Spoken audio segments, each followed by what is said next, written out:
Hey, Britt here. If you're watching this video, it's likely because you've had an abortion, and somewhere deep down, you're wrestling with a question that's too difficult to ask aloud. Is my baby in heaven? Or maybe you know someone who has had an abortion and you're wondering what's going through their mind. Either way, I want to help you. I'm Britt Ivy, and I know exactly how you feel. I've been in your shoes. Years ago, during my time in college, I made the decision to have more than one abortion. And at the time, I thought it was the best choice for my life. But as I grew older, I began to wonder if I'd made the right decision. I felt a profound emptiness that would come and go. And even though I had achieved financial success and outward accomplishments in different areas of my life, I felt like something was missing. And I didn't even know at that time that there was something called post abortion trauma. I'm here today to tell you healing is possible.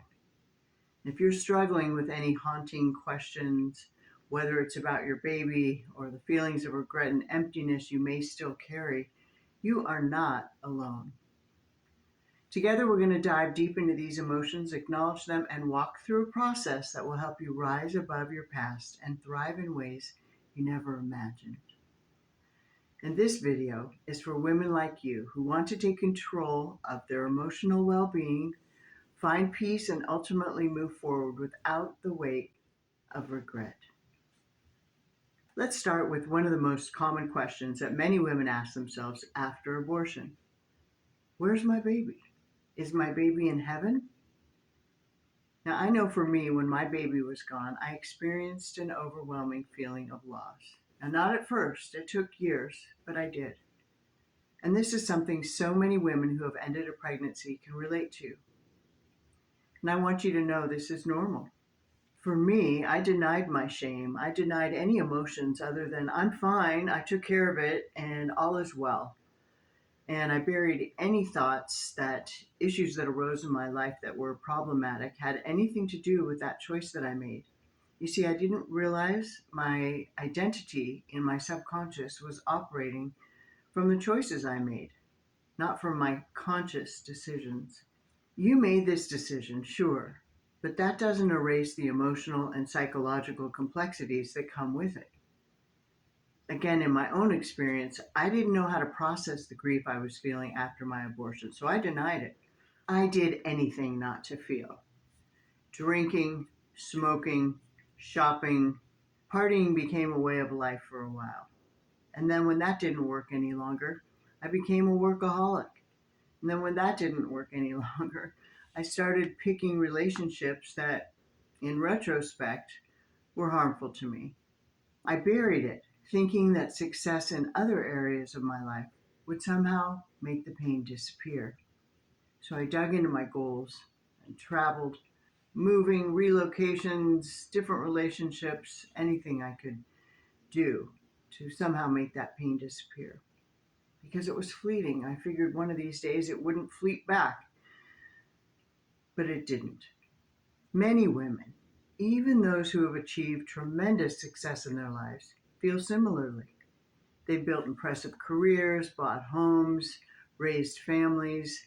In fact, many of my clients have gone on to raise family, children, and grandchildren.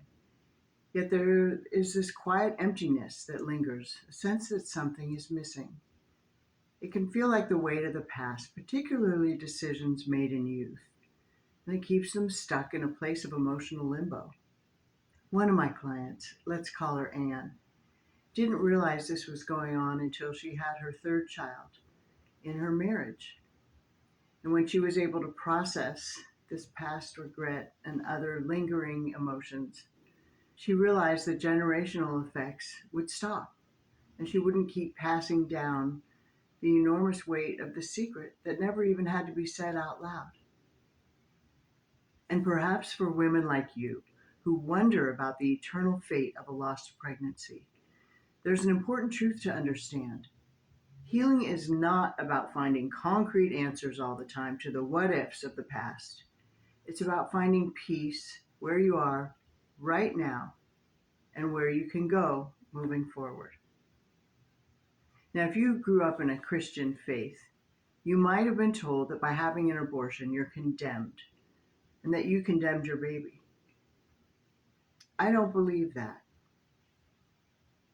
And to double down on this, let's turn to scripture to get an answer. There's a verse from Matthew 19:14, and it shows us that children are innocent and pure. Jesus said, "Let the little children come to me, and do not hinder them, for the kingdom of heaven belongs to such as these." Your baby is precious in God's eyes. Think about it. Why would Jesus say that the kingdom of heaven belongs to those who are like children? If children themselves, whether they are born on earth or not, aren't welcome. And the next question you might ask is, am I still loved by God? What does God think of me now? Well, I spent years second guessing my relationship with God too. But doesn't the Bible reassure us time and time again that His love is unconditional? Sister, you are not the exception to the rule. His love for you is unconditional. Think of King David, who is God's beloved, and what he did with Bathsheba. Not only did he commit the sin of adultery, he sent Bathsheba's husband to die on purpose.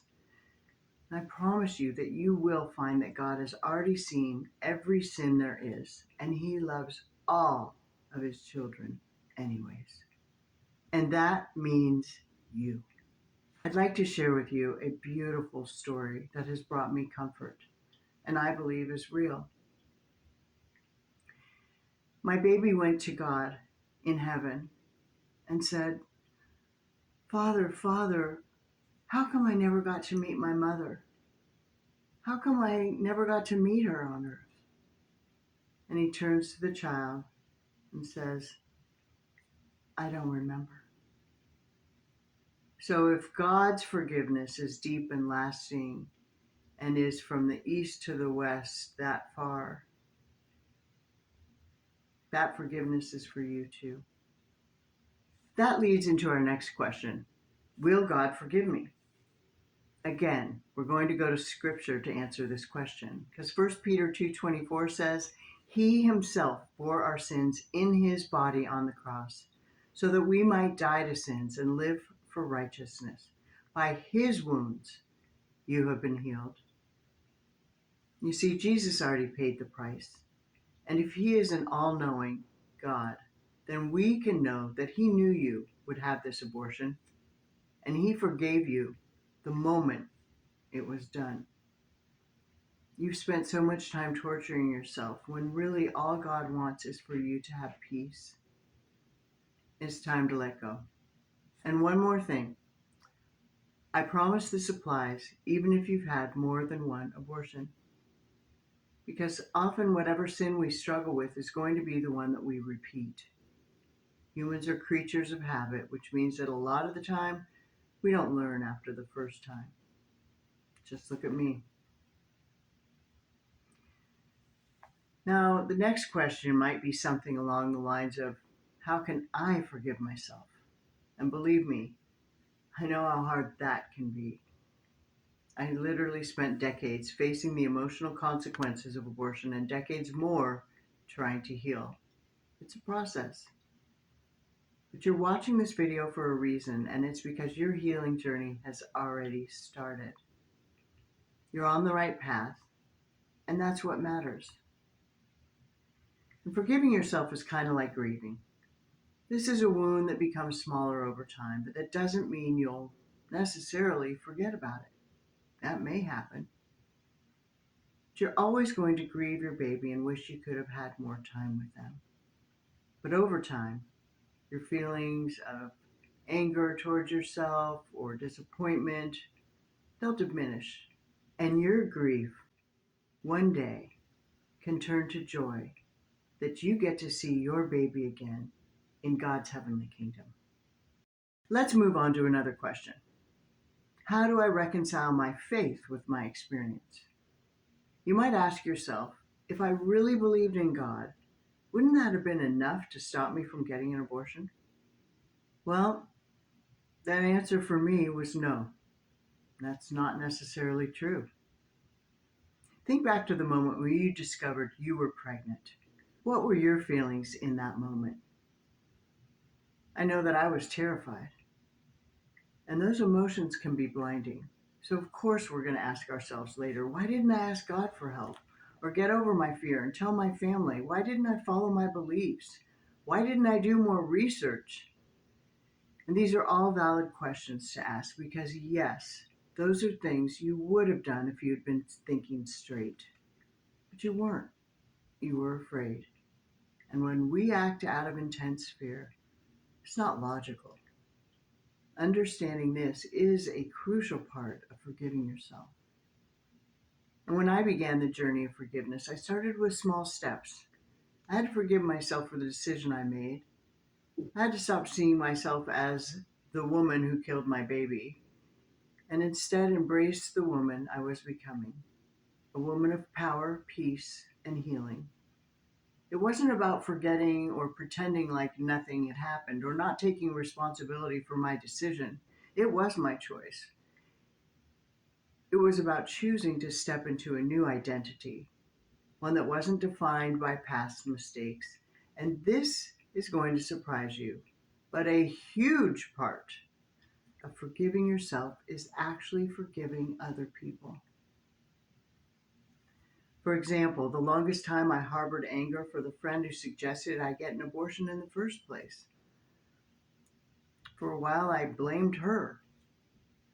I thought maybe she helped ruin my life because she was the one who gave me the idea and she had already had an abortion.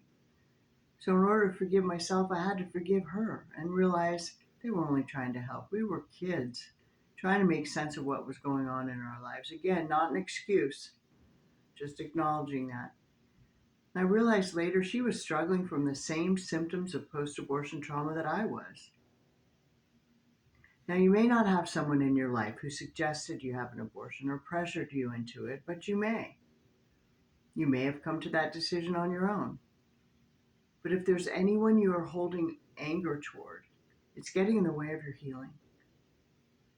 It doesn't even have to be related to your abortion. Are you still angry at your parents, a sibling, some other family member, a former boss? It could even just be the guy that cut you off in traffic. Anger never serves you, and it gets in the way of true healing. That's why God's word says to not let the sun go down on anger. There's a reason. It's because he loves you. Anger is kind of like resentment, where you drink poison and you expect the other person to die, right? Don't punish yourself with anger. It's harmful for your body, mind, and spirit. And one of the most impactful things I ever did was a simple exercise where I wrote a list of everyone that I'd ever been angry at. And believe me, it was a long list. It was over 137 people and entities. And I went through forgiving every single person and entity on that list. And it didn't happen overnight, but eventually I could look at that list and not feel angry at anyone. So now it's your turn. You get to make your own list and choose to start your journey of forgiveness right now. You get to break the cycle of emotional pain before it continues to seep into other areas of your life.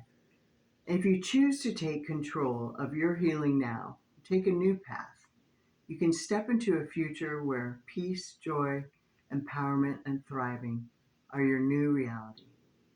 God wants you to rise up, stand up, and do something great with your life and increase your relationship and the depth of it with Him. Thank you for watching. Remember to leave a comment with your thoughts or questions below, and I do my best to answer everyone. God bless you.